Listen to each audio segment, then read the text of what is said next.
we made it to the return, all the way through the Old Testament, exile, now the return. And so just to give a little bit of context, so it was 722 BC when Assyria took the northern kingdom, Israel. And then it was quite a while. So they were actually exiled. By the time they were able to come back, the northern kingdom had been in exile for 184 years. But the southern kingdom it was only 84 years for them. So in what did I say? 84. Oh, sorry. Mixed that up a little bit there. 48 years. So that's quite a big difference. I don't know if you remember back when we were an empire and they were talking about there were no good kings in the northern kingdom. Once the kingdom divided, the north just turned away from God immediately. There was no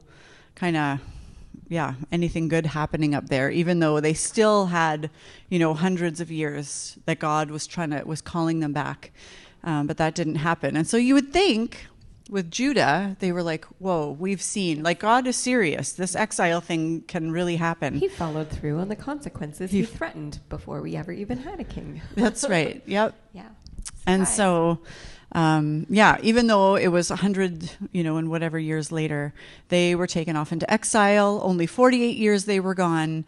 And then Persia came into power because they overtook Babylon, and then they had new leaders. Yeah, and so they just had a sort of different philosophy of conquered peoples. And so this is, we kind of talked about this in Empire a little bit, but there were just a lot of empires who would take over other empires, who would take over other empires.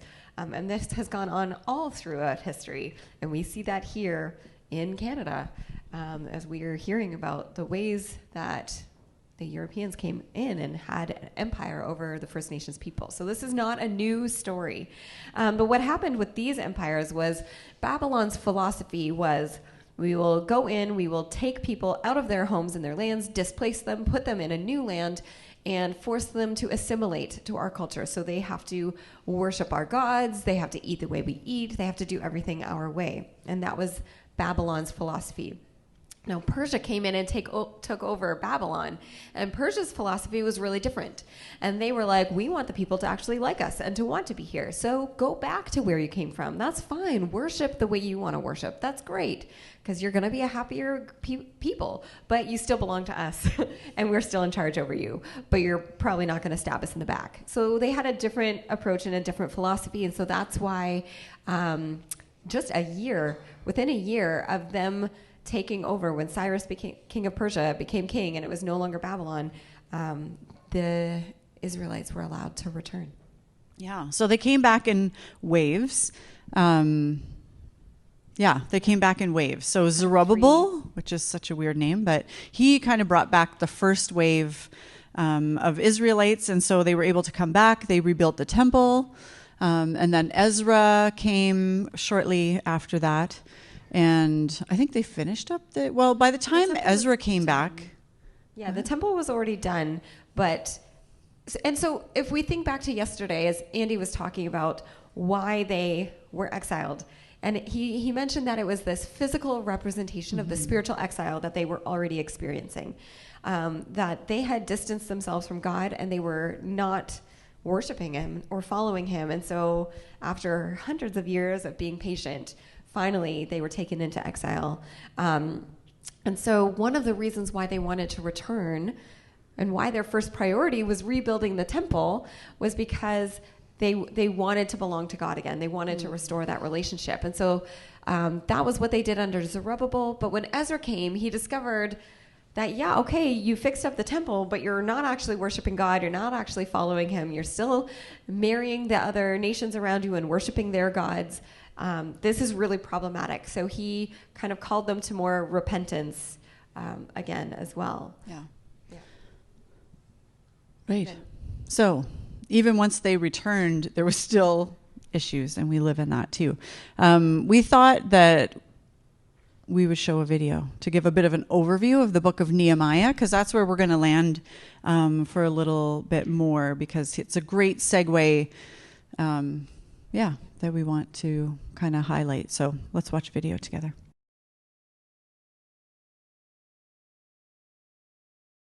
Yeah, it's just such a neat, it's just such a cool story. Like 52 days it took.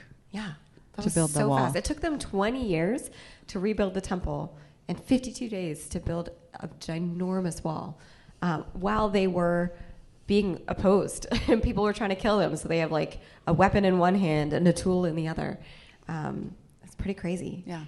And the fact that the king, like the Persian king, is like, here's all the stuff you need. Why don't you go and rebuild your things? And I think that speaks to what we were talking about earlier this week about the third way, how to live in exile well, to not be giving into to just withdrawing or to rebelling or to just assimilating.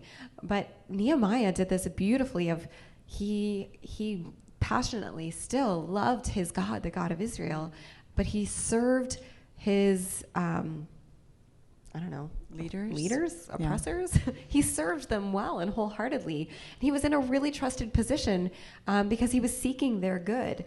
And so he was the cupbearer to the king, which basically is one of the most trusted people in the kingdom, because he would taste all of the food and drink before the king ate it in case it was poisoned. And so that's a big job.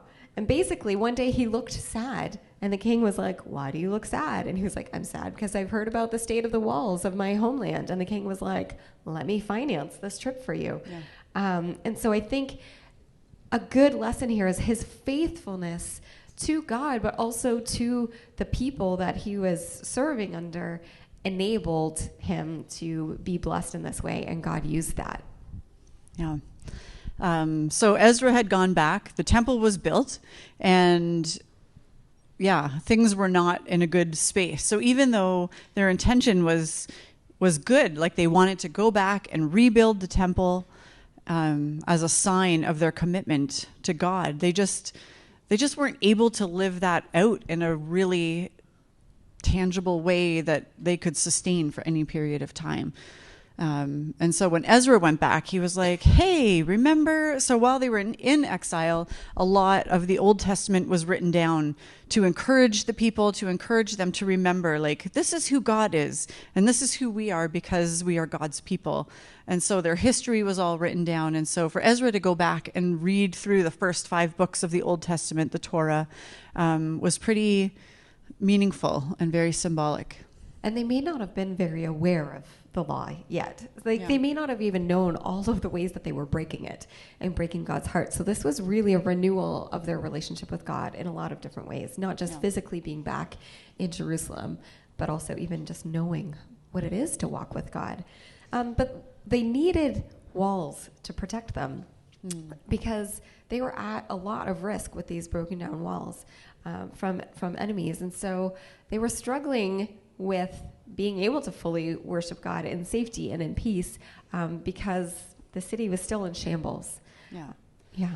I feel like as we were reading through it, it made me think like something that maybe is a little more relatable for us. Like we go through those experiences and maybe, you've been on a retreat, you've been up at camp, you go on a missions trip, you serve, you do something anyway where you're like, yeah, I'm so on fire for God. Like I really feel like I'm close to God. That's like the temple. But then you come back, to regular life and you realize, well, there are just things that are distracting, and there are so many things around me that are working against me actually continuing to live this out every day. And those are the things, I feel like that's kind of what the walls are symbolic of. Like, it's great. We need those, temple, those kind of experiences, but we also need just the walls, the protective measures that are the everyday things that help us to worship God and to walk like faithfully in our relationship with him. Yeah, so today we challenge you to consider that. What are the structures that you personally need to have in place so that you can prioritize your faith? And also to consider what opposition distracts you from that? What is fighting against you really investing in your relationship with God? And it could be something as simple as like just scrolling on your phone eats up more time than you want it to. Or it could be you don't feel like you've got, friends or family around you who value the same things. And so that makes it hard. But Nehemiah sets this beautiful example. He had people actively opposing him, and he was trying, and they were sending false prophets and appealing to him in multiple different ways to get him to slip up. But he was so focused on this task that God had given him.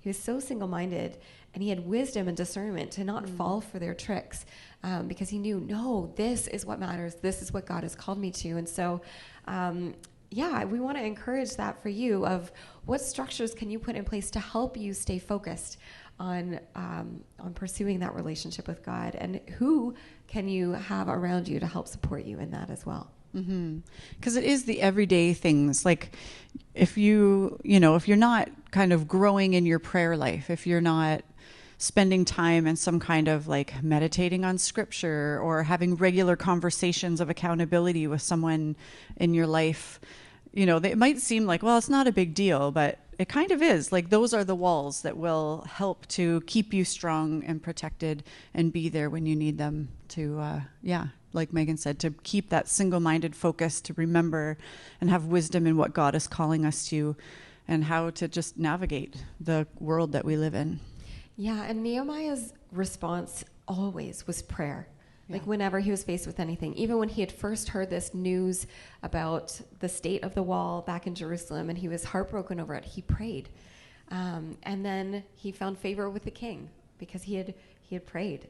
And so all throughout the book, there's this theme of prayer. And so I think that's an encouragement for us to keep praying about these things.